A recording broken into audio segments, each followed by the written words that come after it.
Sean Finnegan, and you are listening to Restitutio, a podcast that seeks to recover authentic Christianity and live it out today.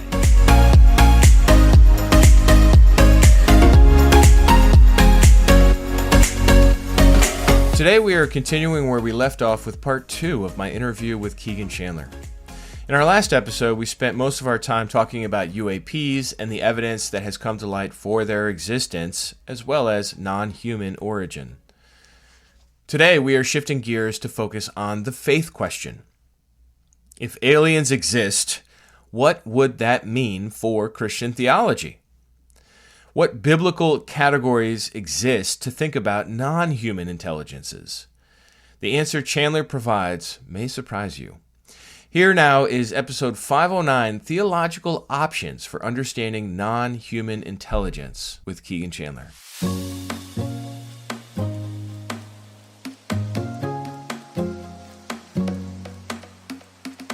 You seem to be pointing to a potential overlap between science and what religions have been saying. How do you see this information impacting the ongoing discussion about faith versus science? That's a great question. There is potential for a significant overlap between what science has said or could say about potential NHI that might be revealed, and also what religions have been saying for a very long time. Historians will tell you that in the 17th century, roughly, there occurred what historians have recognized as a divergence of methodologies between science and theology in the Western world. Prior to this, they were often considered to be closely related disciplines, if not the same thing. And ultimately, I think it's possible that in the future, maybe even in the near future, so-called scientifically inclined people will wake up very surprised by the fact that they are entertaining ideas remarkably similar to what the members of religions have been saying for a very long time. The realm of quantum physics, for example, already looks and sounds sometimes very similar to a lot of what we find in some religions, for example, in traditional Chinese religion and philosophy. And this fact was recognized actually by physicists like Niels Bohr himself, the so-called founder of quantum physics. But I won't go into all of that. The big idea materializing in front of me here is that religions and our scientific institutions are now starting to reconvene to at least speak something of a similar language. And that's very interesting to me. It's interesting that our dominant institutions, some of which consider themselves in decidedly post-religious terms, some of these institutions are now stirring with talk of flying objects and non-human intelligence. They're talking about the idea that humanity is not alone in the universe. Meanwhile, the claim that humanity is not alone has been the clarion call of most religions in history. So, as a historian and as a scholar of religion, this apparent convergence is all very fascinating to me, and it'll be very interesting to see how the global conversation unfolds. Well, let's talk about Christianity in particular. Why do you think this topic is difficult for Christians to think about and investigate and take seriously? Formulating good, educated answers to the question of alien life or NHI, this is going to be a challenging project for humans in general, okay, to say the least. Because in order to do a good job cutting through the very complex data, in order to make informed conclusions about it, it ultimately requires drawing on a wide range of investigatory disciplines as you're working through the information and trying to develop hypotheses about it. At a minimum, you're going to be engaging in history, psychology, biological science, physics, material science, perhaps also even cognitive science, especially on certain interpretations of the phenomena that we discussed earlier. And as a Christian, in addition to having to work in all of these different areas with this, you'll also have the added element of theology, right? All of this is hard enough to deal with, and now we add theology into the mix. And depending on what sort of Christian theology you're aiming to start or end up with, You'll also need to engage biblical studies as well, since you'll need to reconcile the biblical data with this new information about UAPs and NHI. And then to make things even more difficult, in addition to all of this, you'll be working with data sets and fielding certain premises which are possibly quite different and even perceptibly antagonistic towards your preconceived theological ideas, even your preconceived scientific understanding of the world and our place within the world. And it just keeps getting better. To top it all off, you have the sociological problem that you'll eventually have to work through. And you'll probably have to work through that one in a very personal way too, as your friends and your family, possibly even your job for some reason, they'll treat you as a pariah for even daring to think about it all and take it seriously. So together, all these requirements of you are expected to make investigating this subject, or really this family of subjects, very difficult for the vast majority of people, including Christians. And so we shouldn't be surprised that rather than putting years of effort into thinking about these things, rather than dedicating one's mind to solving this, what's only one of the greatest continuing enigmas of human history, many Christians have and likely will find it easier to just go along with the crowd, so to speak, and to ridicule and denigrate this topic as not worthy of their time, as the rest of contemporary society has done, or should I say society's dominant institutions, it's scientific, governmental, and academic institutions. On the other hand, some Christians appear to already have shied away from this topic, citing an excuse that aliens or NHI, well, they're all demons, or this subject is associated with the devil or with negative supernatural forces, or that, yes, all of this is real, but it's all part of a program of demonic deception. So some Christians, at least, they'll say they don't want anything to do with it because it's all evil or related to occult practices. So there can be both a secular social stigma, which presumes to be motivated by science. And then on the other hand, religious people like Christians can face another kind of religious stigma from their religious community, or even what we might call a self-imposed sense of taboo. And they'll have to work through all of this before confronting this subject with the discipline required to make educated guesses as to what's going on. But I'll say this. I think that choosing to take this subject seriously has the potential to be highly theologically rewarding, and not just for Christians, but potentially for all human beings, even those who at present claim to be uninterested in religion or in the questions raised by religions or about religions.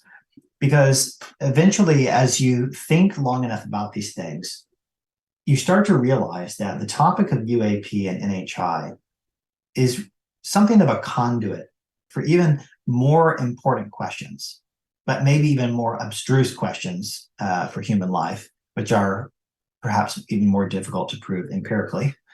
For example, why are we here? Who created us? Is there a God? What's the final destiny of humans? So I think asking these questions about UAPs creates a sort of gateway towards the even bigger questions, which have troubled our collective human soul for time out of mind. And it's therefore worth pursuing as both humans who have a need to know, I think, and also as Christians who have a need to know and should have a passion to know. And I do think that religions in general should engage in this global conversation, and they should do so immediately.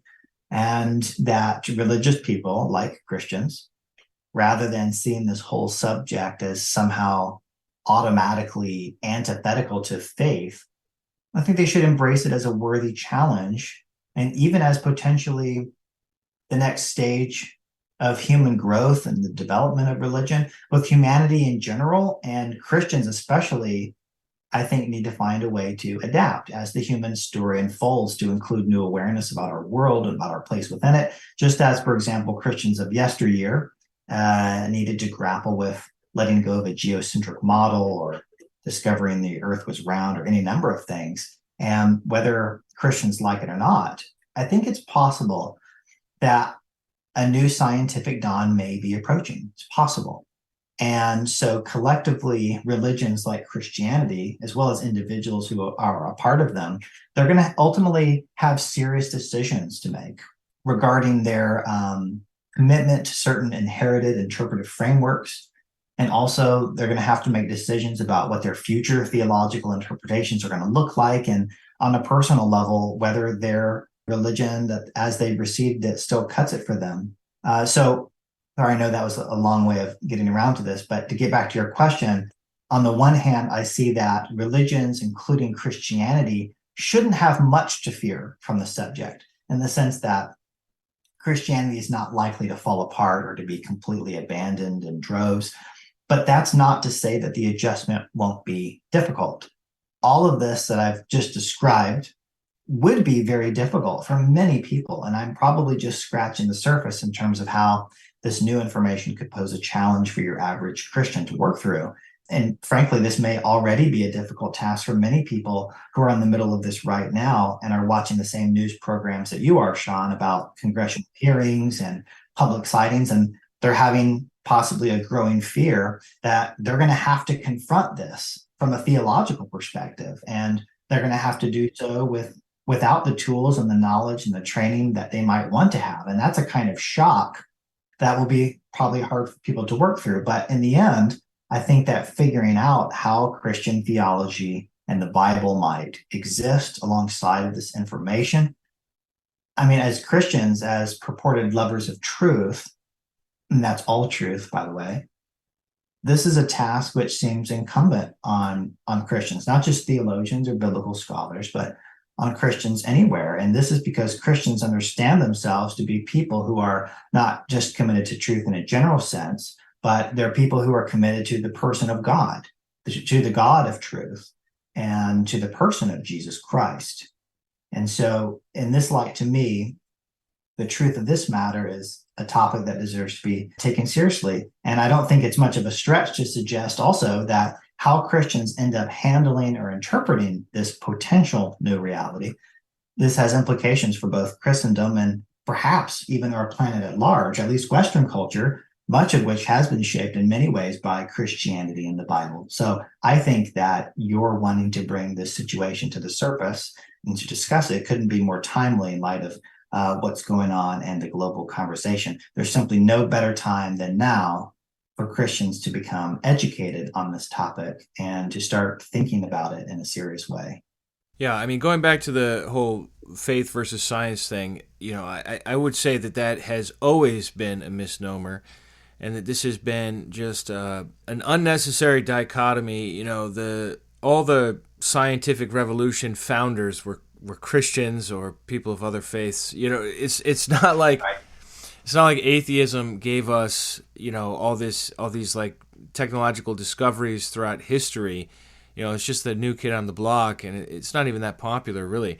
I would imagine that there are many, many scientists who are people of faith even to this day.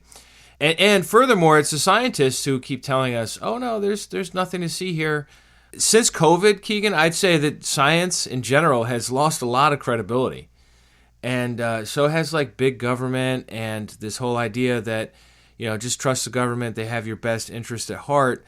It's not a faith versus science thing, as you eloquently said. And I think, speaking as a Christian, the way I think of it is Jesus is the savior of humanity.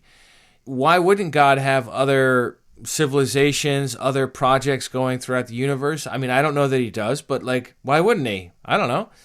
Presumably they would have their own situation worked out with God. But if you're a human being, then Jesus is the savior for you. Jesus isn't saving the dogs or the chickens or the worms. He's just saving the humans. So Right. I guess that's kind of how I think about it a little bit. Would you say that Christian theological discussions about the existence of non-human intelligences, NHIs, is this something new? Or have Christians been talking about this for a long time? Yeah, great question. There is an entire field, actually, which I suspect may become increasingly popular and useful, a field called exotheology. This term exotheology describes a field of interest of Christian theologians who have entertained questions about extraterrestrial life. And actually, one of the first and most well-known modern Christians to address this topic was actually C.S. Lewis in a 1950 article. But Jewish and Islamic theologians have also engaged in exotheology. And recently, the Catholic Church has taken up discussions along these lines with, I believe it's the chief astronomer of the Vatican Observatory. He's also one of the papal advisors. He's recently confirmed that the Catholic Church is very open to the possibility of extraterrestrial life and has no issues with fitting this fact into Catholic theology. Actually, I should say that this discussion about NHIs out there in the universe, this is a question for Western thought that is very old. It goes way back into the early years, even to the so-called golden years of Greek philosophy. This question of intelligent life was being asked. And typically, the way this has been broken down is in the context of what we called earlier the ETH, or the extraterrestrial hypothesis. There's been a debate between two positions, which we could formalize as what's called anthropocelism, ourselves alone, versus cosmic pluralism, the idea that there are a plurality of worlds with life. And again, this has been a debate that's gone back about as far as we can remember in terms of Western philosophy. As I mentioned, in the Golden Age, it was a common conclusion that there were life on other worlds. Pythagoras, so he's in the 5th century BCE, he thought the moon was inhabited. Later, Epicurus, Plutarch said something similar, but others disputed this idea. Parmenides, if I'm not mistaken, Plato and Aristotle also dismissed cosmic pluralism. But in an interesting way, all of this discussion perhaps paved the way, in a sense, for this topic to be entertained by the so-called church fathers. So these topics, this debate has been mentioned by several church fathers, Clement of Alexandria, Origen, Jerome. These were evidently open to the possibility of life in other worlds, though from my recollection, Augustine thought that this planet was the only one that had life on it. But well, he's always the guy at the party that's looking to spoil everyone's fun anyhow. He is something of a killjoy. Glowering in the corner. I don't believe any of it. The point is that Christian theologians have continued what is a very ancient debate in Western history. And it's interesting to me that this topic hasn't been widely discussed, probably by most Christians today. And I think there are complicated sociological reasons for that. But some Christian writers today have definitely engaged with it seriously and have kept this theological discussion about UFOs and NHI going strong. Modern evangelicals, especially, have engaged this subject at a popular level. Lots and lots of books have been written from an evangelical perspective about aliens, flying saucers, and these subjects are usually interpreted in these texts to be demons or fallen angels. Often in these books, there are discussions of eschatology, of some role that aliens are to play in some kind of end times deception. Some of these books even include discussions about the Vatican and its role in future global engagements with aliens, which are expected to have something to do with end times prophecy. These books are something of an alphabet soup, where if you stare at certain scriptures long enough, then you can piece together letters which maybe appear to spell out some predetermined understanding we have of aliens and flying craft. But from both a historical and theological perspective, whether you agree with all of these interpretations or not, they can at least be appreciated, I think, as an attempt by Christian pastors and authors to engage seriously with what I think is a serious topic. Though, of course, whether you think these kinds of writers are successful in how they reconcile the biblical and scientific data, or whether you find them theologically persuasive, that's ultimately another matter. But I think this genre of literature is another example, at least, of how Christians have tried to deal with this situation long before the current renaissance, we could say, of popular interest. Right. And so what have they said? What are the various theological options for the existence of extraterrestrial life or NHIs? Extraterrestrial life, or NHI, are thought to potentially impact Christian theology in a variety of ways. Among the more sober academic discussions that have been had, soteriology seems to take front and center. The question of how it is that Jesus atones for or saves human beings. Also, what bearing does the fact of human salvation have upon the possibility of life beyond our planet? Does Jesus' death atone for alien life as well? Does God only care about and make provision for human beings? If God saves through the human being Jesus, how might he save other types of beings, right? You've alluded to some of these ideas already. And, many Christians believe in a metaphysical fall of humanity that occurred in the Garden of Eden, as described in the book of Genesis. So some have imagined that one way around this big soteriological problem is simply to assume that other planets simply had no such fall and therefore require no salvation. I think you mentioned something along these lines yourself as a possibility.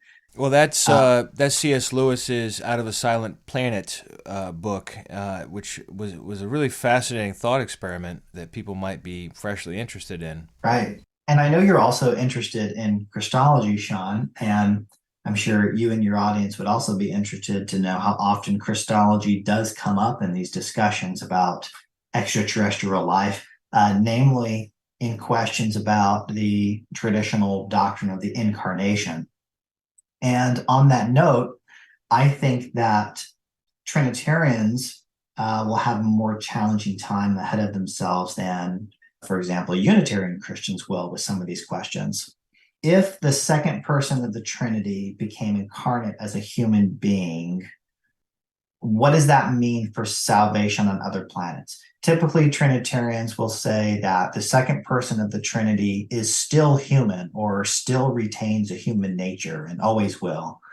And this would seem to kind of narrow God's soteriological focus on human beings in a peculiar way, which seems to create questions about God's interest in other beings and about technically how God might save other beings in the cosmos. Yeah, that's a real problem, isn't it? Right. In a few different ways, perhaps. If you think salvation requires God becoming incarnate to pay for the sins of the beings that he's saving, does his assumption of a human nature prohibit the second person from incarnating to save other kinds of people? Or does he have the ability to take on myriad natures? All of it just seems a bit more complicated, at least at first glance. Meanwhile, for a Unitarian Christian view, Jesus, the human being, is representative of the human race. God chooses him to play the role of savior for humans. And it's easy to imagine then that God could choose other beings to represent and or atone for the sins of their own kind. But of course, I will point out that regardless of Christology, there are biblical passages which are very anthropocentric, to use the term I referenced earlier. Passages which indicate Jesus' exaltation and power and authority over the angels, right? So over other beings or other kinds of beings in the cosmos. Okay, so that's very interesting, right? So which angels are we talking about? All of the angels? I mean, the questions we can get into here are endless and very interesting to think about. But to me, it just seems at first glance that Unitarian Christians may at least have less questions to deal with, at least in terms of soteriology, than their Trinitarian neighbors.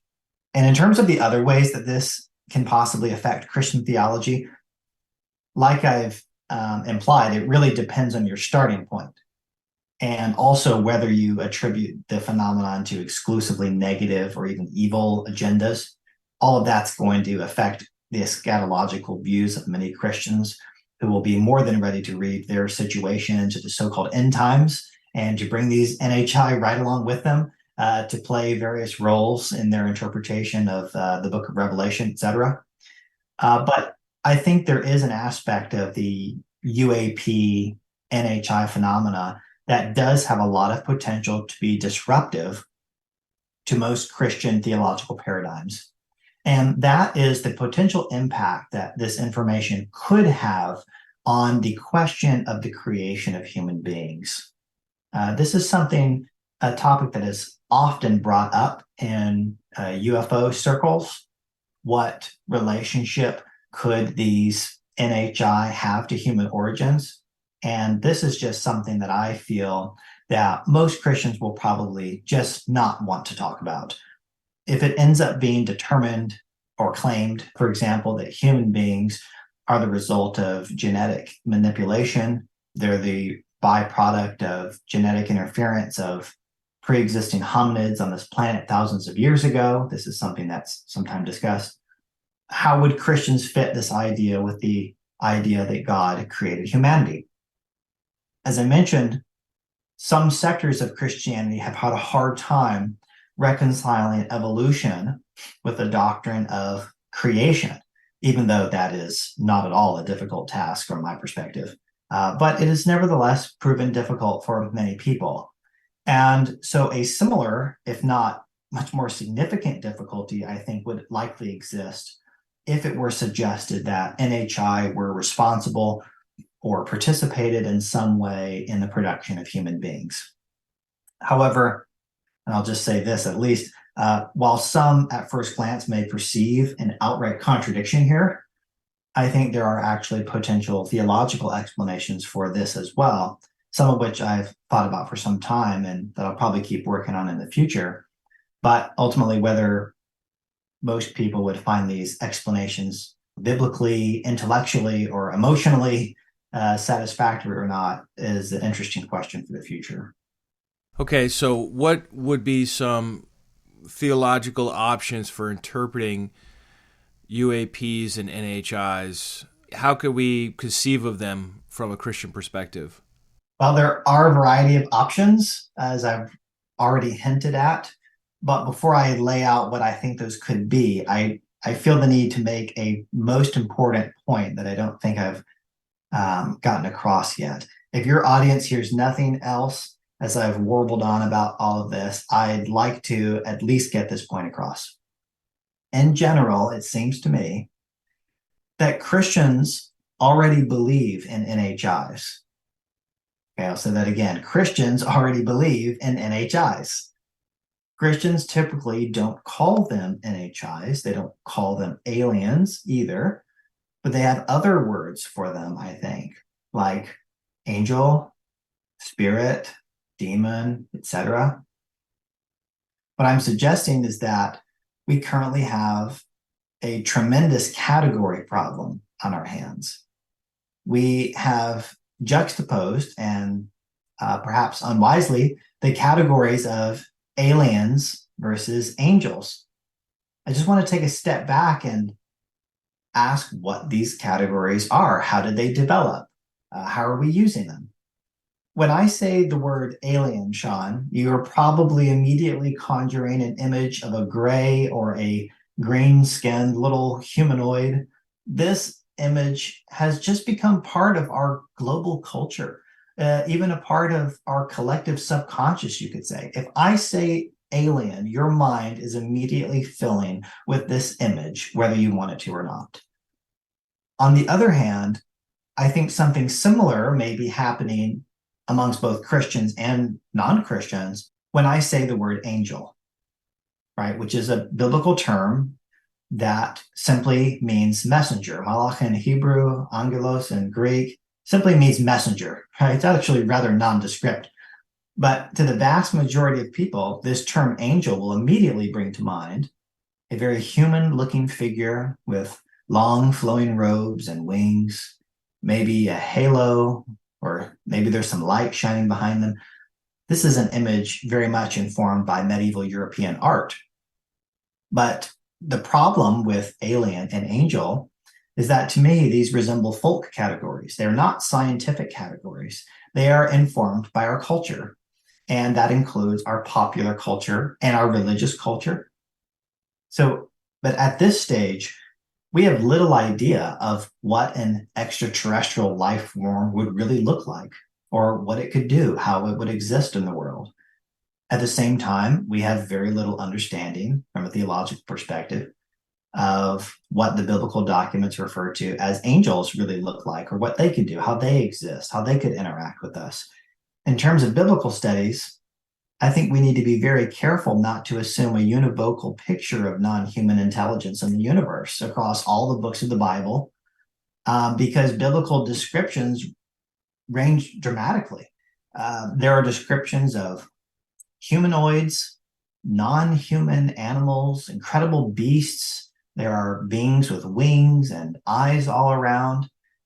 And actually, most of the time in the biblical literature and also in the Second Temple literature, they appear to be indistinguishable from human beings.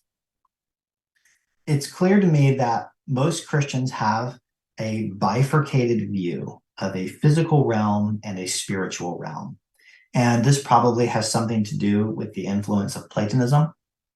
But ultimately, I think most Christians seem to place these beings that they call angels on this spiritual side of this divide.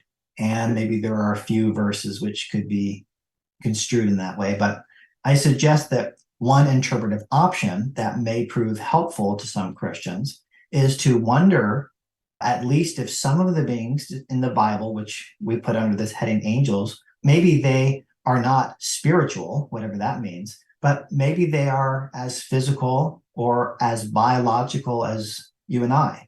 Again, the most common description in the biblical documents is of beings which are indistinguishable from humans. Most of the characters that we have collectively identified as angels look indistinguishable from humans. Abraham, it says in Genesis, it says he saw three men, and that was it. These men seem very physical, even biological. They eat food that's given to them. The men of Sodom and Gomorrah, it says they took hold of them physically. And on a similar note, in Genesis chapter 6, we have reference to certain non-human intelligences as the sons of God. And these are evidently so biological and so physical, and they're evidently so closely related to us on a genetic level that they can even procreate with human women. Hebrews 13:2 also says Christians should be kind to everyone, because some of us have welcomed angels into their house unaware. So I think this bifurcated, dualistic separation between the physical world of humans and this purely spiritual world of these other entities, angels, spirits, I think it may be misleading. Yeah. That could be Cartesian, right? Wasn't Descartes the one that split everything up between physical and spiritual? Yes, there's a lot of Western philosophical history standing behind our impulse to separate things along these lines, yes.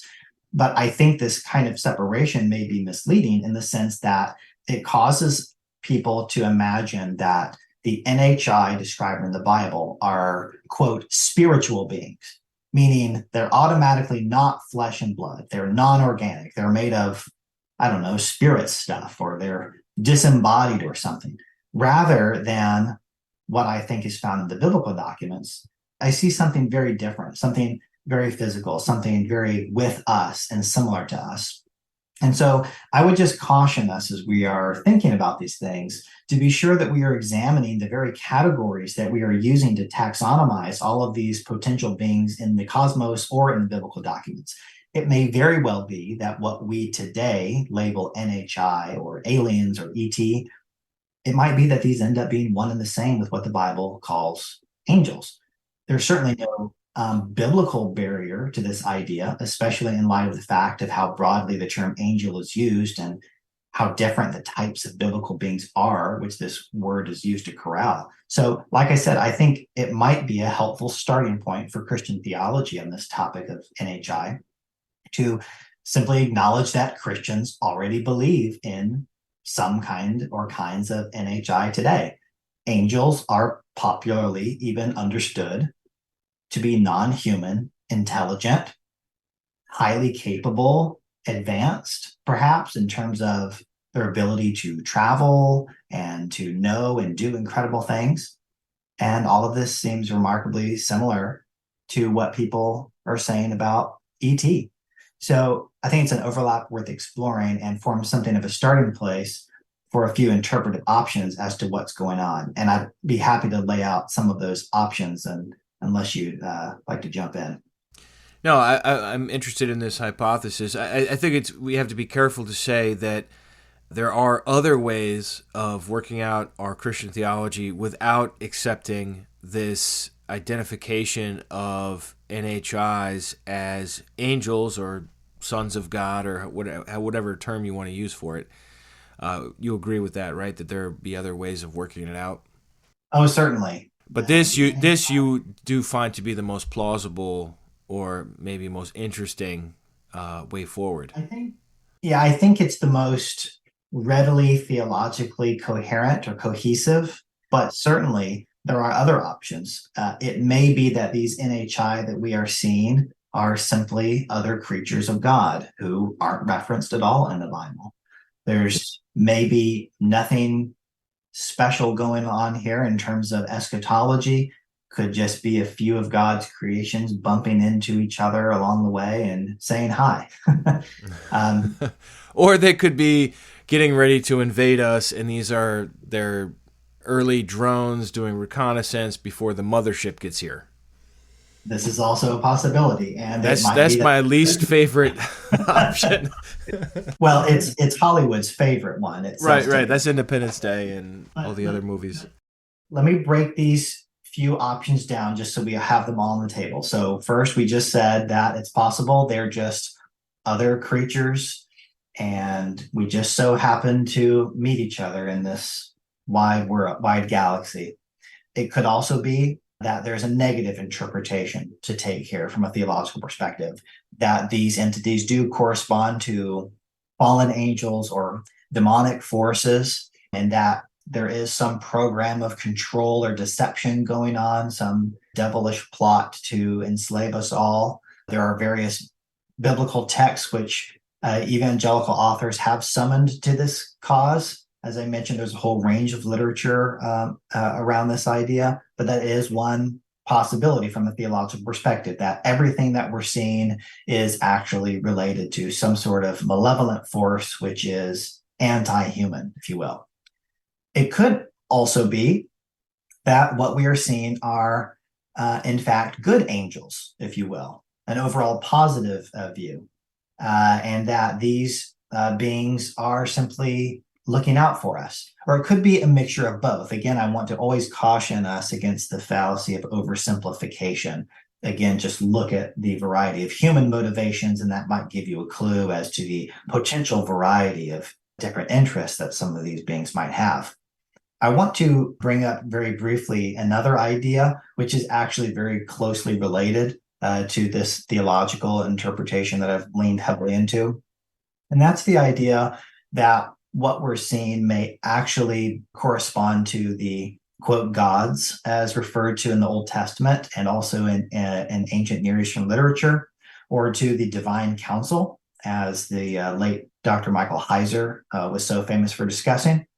But Dr. Heiser famously emphasized certain texts in the Old Testament which refer to a council of beings. You might call them angels, you might call them gods, but this council of beings was evidently something which God had put great trust in at a certain point in human history. Dr. Heiser wrote a lot on Deuteronomy 32:8, famous passage. It says this: when the Most High gave the nations their inheritance, when he separated the sons of man, he set the boundaries of the people according to the number of the sons of God.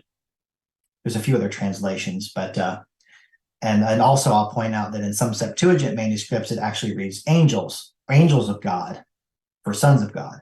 So the idea here is that at one point, God divided up the nations of the world and gave them as an inheritance to these sons of God, or these gods, or members of this divine council, or angels of God. The idea from Heiser is that at one point there was some sort of program that God had in place, perhaps some sort of guardianship program, but perhaps later there was some sort of abuse or a failure in this program. And this is why God seems so angry in Psalm 82. when he says, I have said you are gods, but you shall die like men. That's Psalm 82, 6 and 7. Right. He seems to be very So, upset there about their tolerance or possibly promotion of injustice among human beings. yes, that's right. And so, look, in the ancient Israelite worldview and in many of the Old Testament documents, a strong case can be made that the writers take the reality of the gods of the nation seriously. When Moses and other characters warn Israel against worshiping other gods, against communing with spirits, they're not doing this because it's all just a figment of everyone's imagination. They're warning against this because it's real. So this is just another way of thinking about it. Again, like I said, it's very closely related to some of the theological possibilities I've put forward before, but there, in the end, may be a lot of biblical data that's worth reconsidering as we're trying to think about how to reconcile this potential reality of NHI with these biblical documents. Fascinating. Were you going to say more about the angel hypothesis, or was that what you wanted to say? No, that was it. Okay, cool.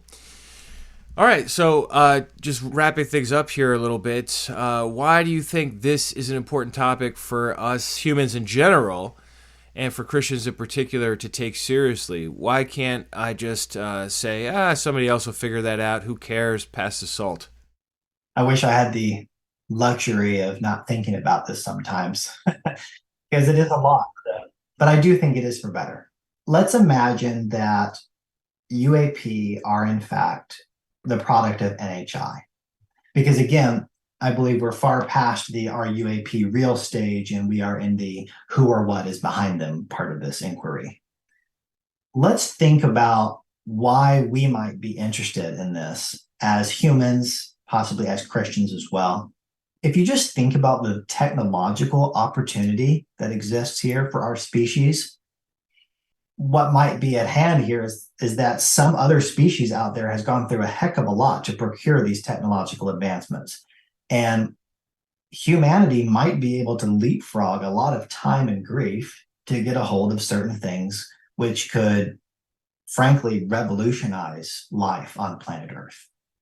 Think of the potential benefits of some of the technologies we've heard discussed for climate issues, energy production, transportation, human health. I mean, the possibilities Shipping seem endless. and freight.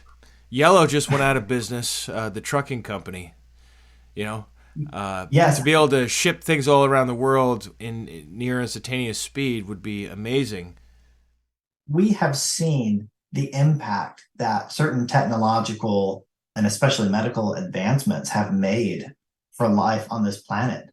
But what we're talking about now, this could make the scientific revolution of the 16th and 17th centuries look like child's play. If there's even a possibility for this, then I think that we owe humanity and the planet to at least give it our all to attempt to figure this out. And if possible, if it's real, to try to acquire this technology on a wide scale and not secret it away. We should be interested in obtaining this technology for the betterment of life on Earth and for the health of the Earth itself. And I think Christians might be able to even consider it their duty as God's appointed custodians of the earth to seek out these abilities and to ultimately use them to take better care of God's creation. And there's another positive angle as well. If we determine that UAP are in fact the product of NHI, it would possibly generate a new sense of kinship among human beings, a kinship which is desperately needed. We're so polarized and tribalized right now, it's not even funny. Absolutely. Well, and we've seen this, right? We've seen this in the congressional hearing. You've got these right-wingers and left-wingers, and they're all buddy-buddy and working together to get to the bottom of this. You're right. It was astounding to see. It really was. And I even remember hearing comments from members on the committee on opposite sides of the aisle who could not help but remark at this subject's ability to bring people together. It's probably the first time that the House Oversight Committee, which is historically used to target your political opponents. It's probably the first time we've ever had such bipartisan focus on figuring something out. It's clear that we need more kinship as a human race if we're going to work together on the problems that we face. Today, we see ourselves as different types of humans. We compartmentalize ourselves on the basis of political affiliation, as we've just talked about, on the basis of race, religion, etc. Otherizing people we don't understand is a survival mechanism. And presently, the only candidates for this otherizing are other humans. But if there were, in fact, true others with a capital O, who are beyond human beings, it's hard to imagine a scenario in which this fact doesn't have at least some psychological resonance among the inhabitants of this world, to the effect that all of us, or at least some of us, and hopefully those in positions of greatest responsibility, might begin to see us as part of a human family. And what's more Christian than encouraging that sort of sentiment? I think Paul himself would appreciate this. Paul, who said that we are all God's children. So I'm for pursuing any chance to forefront those kinds of ideas on a large scale, on a global scale, if we ever had the opportunity through the discovery of the presence of others in the universe. I recall Ronald Reagan's famous 1987 UN speech that he made to the General Assembly, where he quotes Isaiah and asks if we cannot turn all of our swords into plowshares. He says that we often forget how much unites all the members of humanity. So he says, perhaps we need some outside universal threat to make us recognize this common bond. And then in the most famous part of the speech, he says, I often think how quickly our differences worldwide would vanish if we were facing an alien threat from outside this world. There's a reason I think that this is often a plot point in science fiction first contact stories, because it's very logical that this would happen. By the way, you mentioned C.S. Lewis and science fiction earlier. Science fiction authors are simply the prophets of tomorrow, and I think people should definitely pay attention. Yeah, I keep telling myself that when I'm binging on sci-fi on Audible. It's an intellectual exercise. This is the literature of ideas, Sean. You have nothing to worry. I'm just such a sci-fi nerd. I love it. Well, and on this front, while science fiction has explored these positive angles of this situation that I've mentioned, technological revolution and human bonding, science fiction has also explored a dark side. There is a negative reason, too, why I think we would want to take all of this seriously. Perhaps the best analogy we can use might be the Aztec civilization and the advent of Cortez and the Spanish conquistadors. But one day there was this entire system, a religious system, a political system, an economy, an entire way of being maintained by this civilization. And then one day, some people were standing on the beach and they looked out over the water and they saw these strange objects approaching. I'm sure at first they had no idea what they were looking at. Their minds probably couldn't fathom what these objects were that were approaching.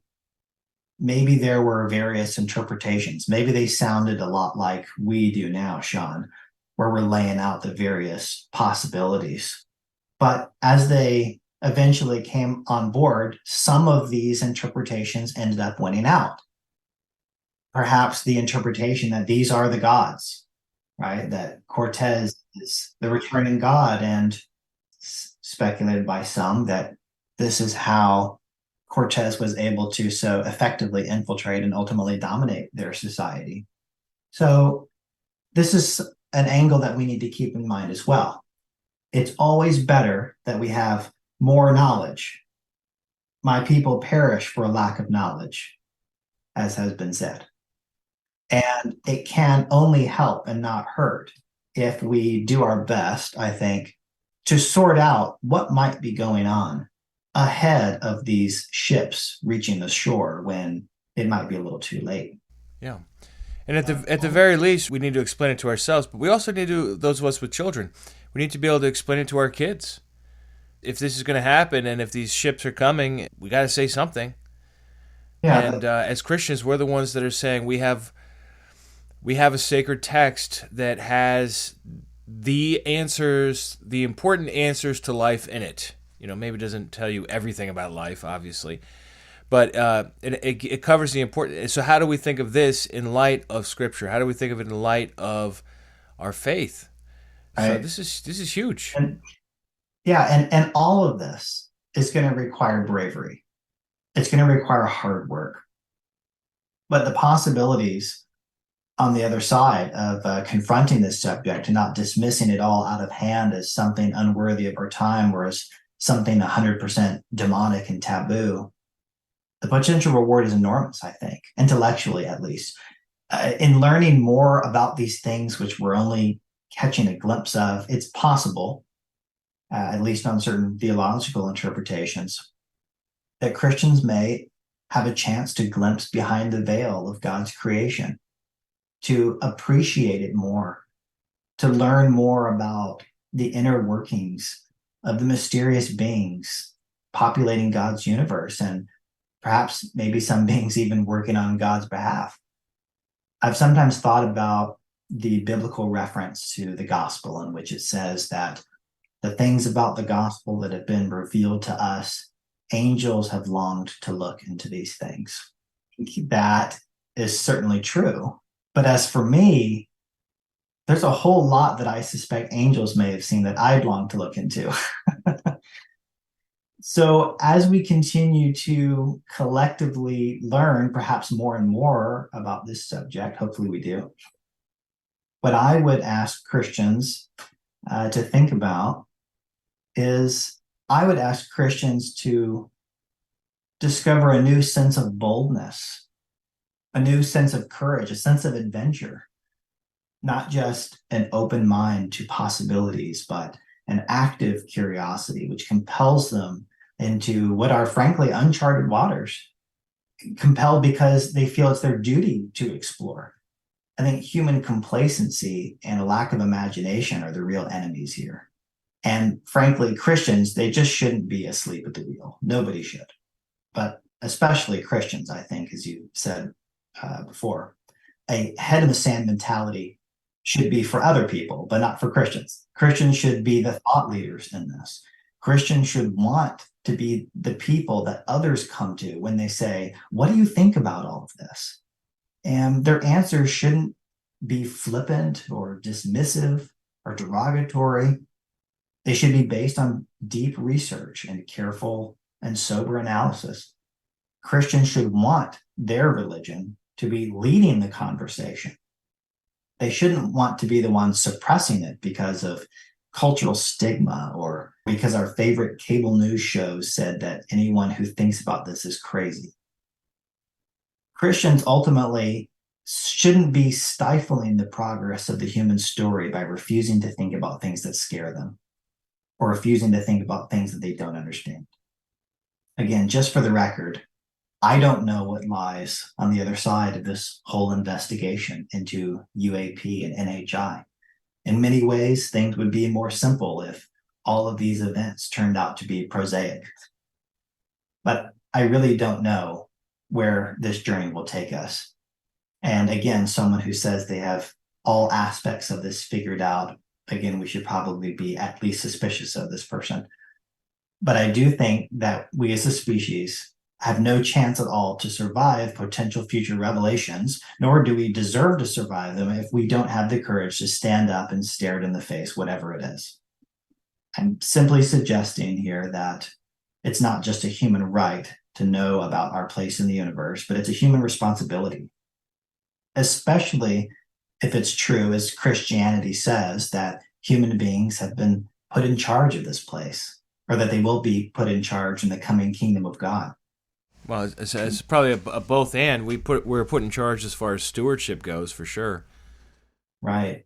And ultimately, to want to find out as much as we can about this world, to want to gain knowledge so that we can act responsibly in light of that knowledge. This should be among the most Christian of traits. This should be the kind of people that Christians endeavor to be. Again, no matter what all of this UAP and NHI mystery ultimately turns out to be.